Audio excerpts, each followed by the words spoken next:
Yes, CS executive, SP, ILL का exam देने के बाद अब बात आती है corporate accounting and financial management की। इससे पहले आप लोगों ने 3 एग्जाम अपनी शिद्दत से, ईमानदारी से दे दिए हैं।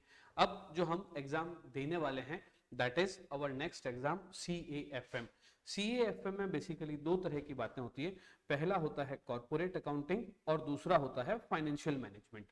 तो मैं सीधी प्रैक्टिकल की अगर बात करूं तो वैसे देखा जाए तो आपका सिलेबस बहुत ही शॉर्ट में, छोटे से में अगर हम लोग समराइज करें तो कैसे समराइज हो सकता है। मैं इसे 2 पार्ट में डिवाइड करता हूं। पहला वो जो फॉर्मेट बेस्ड है और दूसरा जो फॉर्मूला बेस्ड है।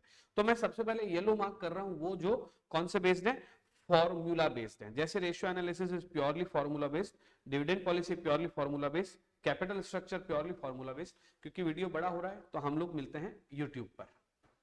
Leverage formula based, working capital formula based नहीं है, sorry, working capital formula based नहीं है। COC formula based and marginal costing formula based, security analysis formula based.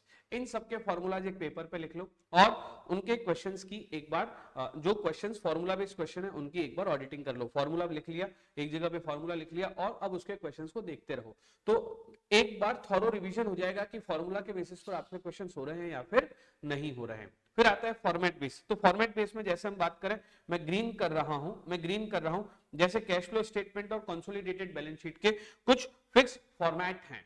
वो फॉर्मेट तो कई बार कॉमन रहते ही हैं, तो आप वो वाले देख लीजिए। उसके बाद में अगर बात करें वर्किंग कैपिटल, तो वर्किंग कैपिटल का भी एक कॉमन फॉर्मेट है, तो एक फॉर्मेट अपने दिमाग में उतार लीजिए।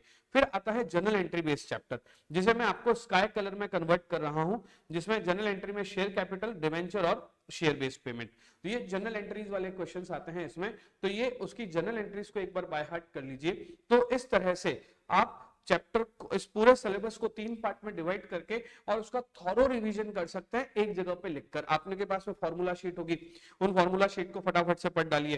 फॉर्मूला शीट को पढ़ने के बाद में क्वेश्चन आंसर्स कर लीजिए। तो काफी सारे चैप्टर्स, मार्जिनल कॉस्टिंग, COC और leverage, dividend policy, security analysis, इस तरह के चैप्टर आप इजीली कर पाएंगे क्योंकि हमारे पास में समय कम रहता है, हमें उसको स्पीडीली करना होता है। अब इनमें से कुछ चैप्टर्स आप इतने अच्छे कर लो कि उनके क्वेश्चन आए तो आपको कोई बिल्कुल नंबर काट ही ना सके।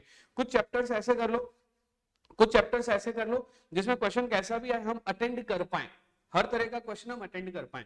इसकी स्ट्रेटेजी को अच्छे से समझने के लिए पहली बात गौर से सुनना, पेपर को ढंग से पढ़ना है। जब शुरुआत के आपको जो 15 मिनट मिलते हैं उस 15 मिनट में आप पेपर को ढंग से पढ़ के डिसाइड कर लो पहले कौन से क्वेश्चंस करने हैं। सपोज कीजिए आपको पहला क्वेश्चन नहीं आ रहा है लेकिन दूसरा आ रहा है, तीसरा आ रहा है, तो पहले सेकंड कर लो, फिर थर्ड कर लो, फिर पहला कर लेना। ऐसा भी हो सकता है कि जैसे सपोज सेकंड का ए आ रहा है, सेकंड का बी आ रहा है, लेकिन सेकंड का सी नहीं आ रहा है, बट ए भी अच्छा आ रहा है, सी ठीक ठीक आ रहा है, उठा लो उसको, कर लो उसको वहां पे, फिर थर्ड स्टार्ट कर लो, फिर फोर्थ स्टार्ट कर लो। यानी कि जो क्वेश्चन अच्छा आ रहा है वो पहले कर लो, जो क्वेश्चन उतना अच्छा नहीं आ रहा है उसको बाद में करो, ताकि आप अच्छे से पेपर को प्रेजेंट कर पाओ। नरेशन लिखना नहीं भूलना है, जहां पे जनरल एंट्रीज में नरेशन आती है आपको लिखना ही है। उसके अलावा फॉर्मूला प्रॉपर लिख के फॉर्मूला को एक्सप्लेन करना है। सिर्फ ऐसा नहीं कि d1 अपॉन के माइनस जी, ना, d1 equals to dividend for next year, K equals to cost of equity capital, पूरा लिखना है, G equals to growth rate, ये लिखने के बाद फिर उसके फिगर्स लिखना है, फिर उसको फॉर्मूला, और फिर जो भी आपका आंसर रहेगा फाइनल आंसर उसको आप ऐसे बॉक्स में डाल दो। जो आपका फाइनल आंसर जो पूछा गया है उसको ऐसे बॉक्स में डाल दो, उससे सामने वाले के दिमाग में एक अच्छा इंप्रेशन जाता है। कॉपी पूरी है, खुला खुला लिखो, भिड़ा भिड़ा के मत लिखो अपने डिजिट्स को, अदरवाइज उसको समझ में नहीं आएगा। क्योंकि a good presentation will give also good marks. अभी क्या होगा, कुछ तरह के क्वेश्चंस आपके ऐसे भी होंगे जब आप पढ़ने के लिए जाओगे तो आपको समझ नहीं आएगा कि क्वेश्चन क्या पूछ रहा है। 2 बार पढ़ो उसको, 3 बार पढ़ो, थोड़ी देर बाद में वापस से कोई और क्वेश्चन पढ़ के फिर उसको तसल्ली से पढ़ो। तो क्या होता है, हम जब बार बार क्वेश्चन को पढ़ते तो हमारा दिमाग ब्लैंक हो जाता है, हमें पता ही नहीं चलता है पूछ क्या रहा है। इसके लिए पहले उसे अच्छे से पढ़ो, दिमाग से पढ़ो और फिर उसको करना शुरू करो, क्योंकि 50% क्वेश्चन तो आपका तभी सॉल्व हो जाएगा जब आप पढ़ोगे। अगर मान लो फिर भी सेट नहीं हो रहा है तो जो क्वेश्चन आ रहा है कर लिया, उसके बाद उसका गिवन लिख दो।